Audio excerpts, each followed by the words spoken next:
अस्सलाम वालेकुम रहमतुल्लाहि व बरकातुहू। Welcome to my channel.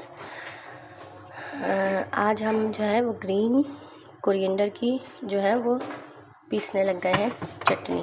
ठीक है, तो हमारे पास ये इमली भीगी हुई है, सही है।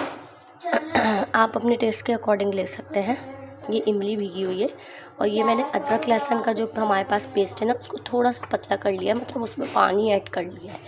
ठीक है, इससे टेस्ट और फ्लेवर बहुत अच्छा आता है। तो थोड़ा सा जो अदरक लहसुन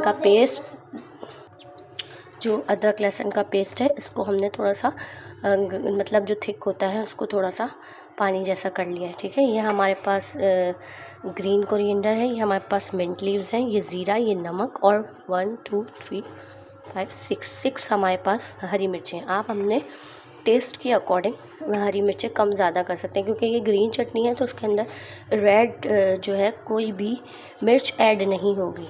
ठीक है, अब मैं इन सबको ये इसके हमें जो है ना वो सीड्स रिमूव कर लेने हैं। सीड्स रिमूव करके मैं आपको इसको जूसर में ब्लेंड करके आपको दिखाती हूँ। ठीक है, इसके सीड्स ये सारी चीज़ें जितनी भी है ना, हम इसको जूसर में डाल देंगे।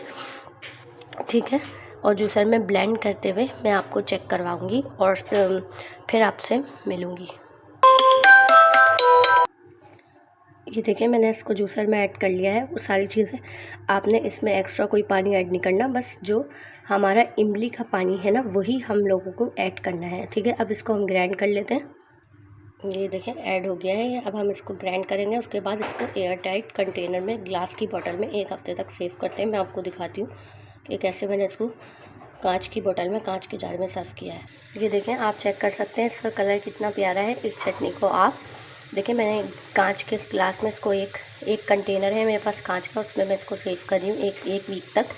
ये बिल्कुल इसका टेस्ट बहुत अच्छा रहेगा। आप इसको पुलाव के साथ, मटर के पुलाव के साथ, बीफ पुलाव के साथ, कबाब के साथ और पकौड़ों के साथ खाएं और इन्जॉय करें, और मुझे बताइएगा कि आपने ये चटनी बनाई और आपको ये कैसी लगी। इसका टेस्ट बहुत ही अच्छा होता है। मेरे चैनल को लाइक करें, कमेंट करें और सब्सक्राइब करें, और इंशाल्लाह मैं आपसे नेक्स्ट वीडियो में मिलती हूँ।